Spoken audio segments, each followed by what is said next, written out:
ஞானானந்தமயம் தேவம் நிர்மலஸ்படிகாகிருதியும் ஆதாரம் சர்வ வித்யாநாமயக்ரீவம் உபாஸ்மகே. நமஸ்காரம். நேயர்கள் அனைவருக்கும் ஆஸ்ட்ரோ கேஎஸ் ஐயங்காரின் பணிவான நமஸ்காரங்கள்.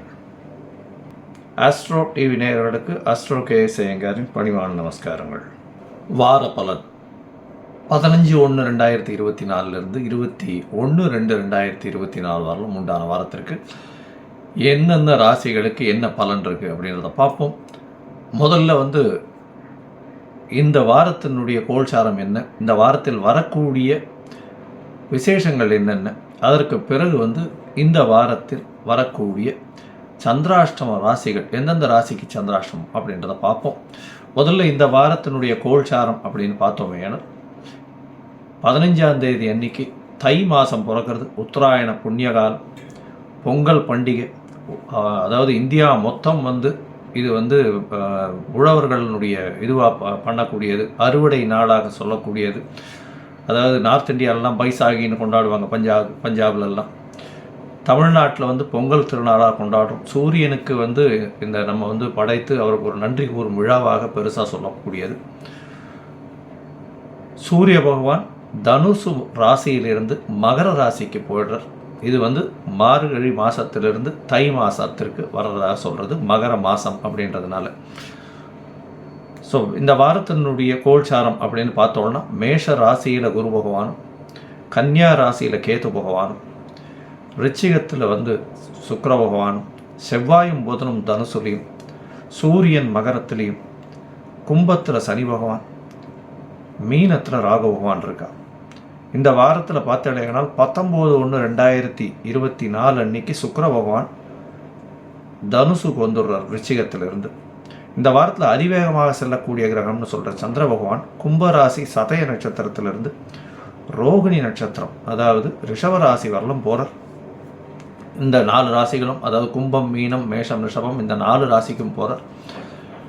இந்த வாரத்தில் வரக்கூடிய விசேஷ நாட்கள்னு பார்த்தோம்னா, முதல்ல பொங்கல் திருநாள்.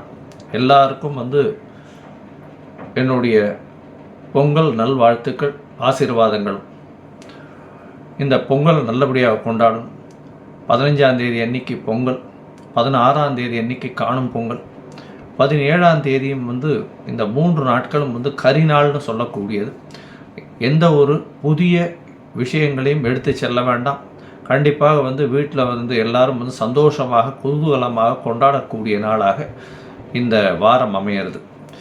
பொங்கல் திருநாள் இந்த 3 நாள், அதற்கப்புறம் வள்ளுவர் திருநாள், வள்ளுவரனுடைய பிறந்த தினம் இதெல்லாம் வருது. 20ஆம் தேதி அன்னைக்கு 20/1/2024 அன்னைக்கு கிருத்திகை, தை மாதத்தில் வரக்கூடிய முதல் கிருத்திகை இது. அதனால் முருகப்பெருமானுக்கு விரதம் இருக்கவா, கிருத்திகை விரதம் நோன்பு நோக்கிறவங்க, அவங்களுக்கெல்லாம் ஒரு பெரிய ஏற்றம். குழந்தை பிராப்திக்காக பார்த்து கொண்டிருப்பவர்கள் கிருத்திகை விரதம் இருப்பார்கள். எதிராளிகள் அற்ற நிலை, பணப்பிரச்சனை எல்லாம் இருக்கிறவாளுக்கெல்லாம் இந்த கிருத்திகை விரதம் ரொம்பவும் விசேஷம். 21ஆம் தேதி ஏகாதசி, அதாவது சர்வ ஏகாதசி அன்னைக்கு, அதாவது ஞாயிற்றுக்கிழமை அன்னைக்கு வைணவர்களுக்கு ஒரு பெரிய ஏற்றமான நாள். இந்த காலகட்டத்தில் பார்த்தீங்கன்னா உண்ணாவிரதம், அதாவது உண்ணா நோன்பு இருக்கிறதும், கார்த்தாலேருந்து பெருமாளுக்கு பண்ணிட்டு அதுக்கப்புறம் சாப்பிடாமல் இருந்து அன்றைக்கி நைட்டு முடிஞ்சு அடுத்த நாள் கார்த்தால தான் சாப்பிட்ணும். சீனியர் சிட்டிசன்ஸ் வாழ்க்கெல்லாம் senior citizens, pregnant womens, children வாழ்க்கெல்லாம் கொஞ்சம் எக்ஸப்ஷன்ஸ் உண்டு, அவளுடைய உடல்நிலை கருதி. இந்த வாரத்தில் பார்த்தோம்னா எந்தெந்த ராசிக்காரர்களுக்கு சந்திராஷ்டமம் அப்படின்னு பார்த்தோமேனா, சந்திராஷ்டம எந்தெந்த ராசிக்குன்னு பார்க்குறோமேனா, கடக ராசிக்கு சந்திராஷ்டமம், சிம்ம ராசிக்கு, கன்னி ராசிக்கு, துலா ராசிக்கு, இந்த 4 ராசிக்கும் சந்திராஷ்டமம் இந்த வாரத்தில் இருக்குது. சரி, இந்த வாரத்தில் பொங்கல் திருநாள் வருது. பொங்கல் திருநாளில் பெரிய முக்கியமான விஷயம், பொங்கப்பானை எப்போ வைக்கிறது சார், அதுதான் ரொம்ப பெரிய விசேஷமானது. பொதுவாகவே சந்திரஹோரை, குருஹோரை, சுக்கிரஹோரைகளில் வைக்கிறது ரொம்பவும் ஏற்றம். சந்திரஹோரை இந்த 15ஆம் தேதி அன்னைக்கு திங்கக்கிழமையில் பிறக்கிறதுனால முதல் ஹோரை, அதாவது இந்த சூரிய உதயத்தின் முதல் மணி நேரத்தை சந்திரஹோரைன்னு சொல்கிறோம். கார்த்தால 6:30லேருந்து 7:30 மணி வரலும் இருக்குது. ஏன்னா 7:30-9 ராவு காலம் வந்துடுறது, அதுக்கு முன்னாடி பண்ணுறது ரொம்ப விசேஷம். 6:45லேருந்து 7:15, 7:20க்குள்ளே பண்ணிடுறது ரொம்பவும் நல்லது. இது சந்திரஹோரையில் வரும் நல்ல ஒரு ஏற்றம். சரி அது முடியல, அதுக்கு அடுத்தது என்ன பண்ணலாம் அப்படின்னா, அடுத்தது குரு ஹோரை. குரு ஹோரை பார்த்தோம்னா 8லிருந்து 9 தான் இருக்குது. ராகு காலமாக இருந்தாலும் ஹோரைகளுக்கு வந்து ஒரு பெரிய ஏற்றம் உண்டு. அதனால் வந்து ராகு காலத்தை விட ஹோரைகளுக்கு ஏற்றம்ன்றதுனால இந்த காலகட்டத்தில் நிச்சயமாக பண்ணக்கூடலாம் அப்படின்றத சொல்கிறோம். அதற்கு பிறகு சுக்கிரனுடைய ஹோரை 11லேருந்து 12 வரும். அது ஒரு 11:30 மணிக்குள்ளே பண்ணுறது ரொம்பவும் விசேஷம். அதனால் பொங்கப்பானை வைக்கிறது 11:30 மணிக்குள்ளே வைக்கணும். இல்லைன்னா கார்த்தால ஒரு 6:45லேருந்து 7:15 வைக்கிறது எப்பொழுதுமே விசேஷம் அப்படின்றத சொல்கிறோம். சரி, இந்த வாரம் வந்து ஒரு ராசிக்கும் எப்படி இருக்குது அப்படின்றத பார்க்கலாம். மேஷம் முதல் மீனம் வரை. அதற்கு முன்னாடி என்னுடைய மொபைல் நம்பர் கீழே ஸ்க்ராலிங்கில் போயிட்டு இருக்கோம். உங்களுக்கு அஸ்ட்ராலஜிக்கல் கன்சல்ட் தேவைப்பட்டதுன்னா எனக்கு ஃபோன் பண்ணுங்க. உங்களுக்கு அப்பாயின்மெண்ட் தரேன். என்னுடைய சார்ஜஸ் என்னன்றதையும் சொல்கிறேன். உங்களுடைய date, time, place of birth நீங்கள் அனுப்பினீங்கன்னா அதில் என்ன சந்தி இருக்கா, நட்சத்திர சந்தியா, பாத சந்தியா, லக்ன சந்தி என்ன இருக்குன்றதை பார்த்து உங்களுக்கு இப்போ நடக்கக்கூடிய கோச்சாரத்தில் என்ன பிரச்சனைகள் இருக்குது, இந்த இப்போ நடக்கக்கூடிய கிரகச்சாரங்கள் பொறுத்தும் உங்களுடைய தசாபுக்தி அந்தரம் சூக்ஷ்மத்தை பொறுத்தும் என்ன பிரச்சனைகள் இருக்குன்றதை ஐடென்டிஃபை பண்ணி அதற்கேற்ற மாதிரி எளிய பரிகாரம் என்ன செய்யலாம் அப்படின்றதையும் சொல்கிறேன். சரி, இப்போ மேஷம் முதல் மீனம் வரை ஒரு ராசியாக 15/1/2024 21/2/2024 வரை உண்டான வாரத்திற்கு எப்படி இருக்குன்றதை பார்க்கலாம். மீனம் பூரட்டாதி, உத்திரட்டாதி, ரேவதி இந்த 3 நட்சத்திரம் 9 பாதங்களை கொண்ட ராசி. ராசியின் அதிபதி குரு பகவான் ராசிக்கு 2ஆம் இடத்துல தனஸ்தானத்திலேயே தனக்காரகன் இருந்து தனஸ்தான அதிபதியோட பரிவர்த்தனை பெற்று 10ஆம் இடத்துல பரிவர்த்தனை பெற்று இருக்கிறது பெரிய விசேஷம். தொழிலில் அபரிமிதமான ஏற்றம் இருக்கும். இந்த மீனராசிக்காரர்களுக்கு 7.5 சனி வேறு ஆரம்பிச்சிடுது. அதனால் தொழிலில் அபரிமிதமான ஏற்றம் இருக்கும். இருந்தாலும் தேவையற்ற செலவுகள் கொஞ்சம் அதிகமாக இருக்கக்கூடிய காலகட்டமாக இருக்குது. இந்த வாரத்தில் பார்த்தேலையானால் உங்களுடைய ராசியிலேயே ராகு பகவான் இருக்கிறதும் சமசப்தமத்தில் கேது பகவான் இருக்கிறதும் பெரிய ஏற்றம். ராகு பகவான் இருக்கிறதுனால உடல்நிலையில் சற்று தொய்வு இருந்தாலும் எல்லா விதமான விஷயங்களையும் புதிதாக நீங்கள் வெற்றி கொள்ளக்கூடிய வாய்ப்புகள் உண்டு. உங்களுடைய ராசிக்கு 7ஆம் இடத்துல கேது பகவான் இருக்கிறதுனால கணவன் மனைவியிடையே சற்று பிரச்சனைகள் வரக்கூடிய வாய்ப்புகள் உண்டு. பார்ட்னர்ஷிப் பிஸ்னஸில் சற்று பிரச்சனைகள் வரும். எதிர்பாலினத்தவர் மூலியமாக சிறு சிறு பிரச்சனைகள் வரக்கூடிய வாய்ப்புகள் உண்டு. உங்களுடைய ராசிக்கு பார்த்தீர்களானால் பணவரவிற்கு பஞ்சம் இருக்காது. உங்களுடைய ராசிக்கு 10ஆம் இடம்னு சொல்லக்கூடிய இடத்துல 3 கிரகங்கள் இருக்கக்கூடிய காலகட்டம். அதாவது செவ்வாய், புதன் மற்றும் சுக்கிரன் 3 கிரகங்கள் 10ஆம் இடத்துல இருக்கிறது பெரிய விசேஷம். இதன் மூலியமாக பார்த்தீர்களானால் நீங்கள் நினைத்த காரியங்கள், நினைத்த தொழிலை அடையக்கூடிய, நினைத்த வெற்றியை அடையக்கூடிய, தொழிலில் வெற்றியை அடையக்கூடிய வாரமாக இந்த வாரம் அமைய போகிறது.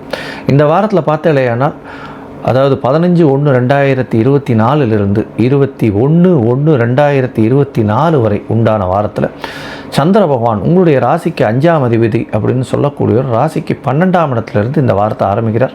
16ஆம் தேதி காலை ஒரு 5:30 மணி வரலும் சந்திர பகவான் இருக்கார். இந்த காலகட்டத்தில் பார்த்தீங்கன்னா உங்களுக்கு சிறு சிறு செலவுகள் குழந்தைகள் மூலியமாக வரக்கூடிய வாய்ப்புகள் உண்டு. தேவையற்ற செலவுகள், அதாவது என்ஜாய் பண்ணக்கூடிய, அதாவது ஃப்ரெண்ட்ஸோடு என்ஜாய் பண்ணக்கூடிய, நீங்கள் குழந்தைகளோடு சுற்றுலா செல்லக்கூடிய வாய்ப்புகள் மிகவும் அதிகமாக இருக்கும். உங்களுடைய அதாவது இதன் மூலியமாக தேவையற்ற செலவுன்னு சொல்லக்கூடியது, அது வந்து தேவையான செலவுகள் மைண்ட் ரிலாக்ஸேஷனுக்குன்னு குழந்தைகளோடு வந்து போயிட்டு வர்றது பெரிய ஏற்றத்தை கொடுக்கும். உங்களுக்கு ஒரு பெரிய ஸ்ட்ரெஸ்ஸில் ரிலீவராக இருக்கும். உங்களுடைய ராசியிலேயே சந்திர பகவான் வரார். அது வந்து 16ஆம் தேதி கார்த்தாலிருந்து 18ஆம் தேதி காலை ஒரு 8 மணி வரலும் இருக்கார். இந்த காலகட்டத்தில் பார்த்தீங்கன்னா சந்திர பகவான் உங்களுடைய ராசிக்கு 2ஆம் இடத்துல இருக்கிறது பெரிய ஏற்றம். உங்களுக்கு பேச்சில் வந்து நல்ல ஒரு இனிமை இருக்கும். குடும்பத்தில் நல்ல ஒரு சந்தோஷம் இருக்கக்கூடிய காலகட்டம். இதன் மூலியமாக பார்த்தீங்கன்னா குடும்பத்தில் இருக்கக்கூடியவர்கள் எல்லாரும் உங்களுடைய வார்த்தையை நிச்சயமாக கேட்கக்கூடிய காலகட்டமாக இந்த வாரம் அமைகிறது.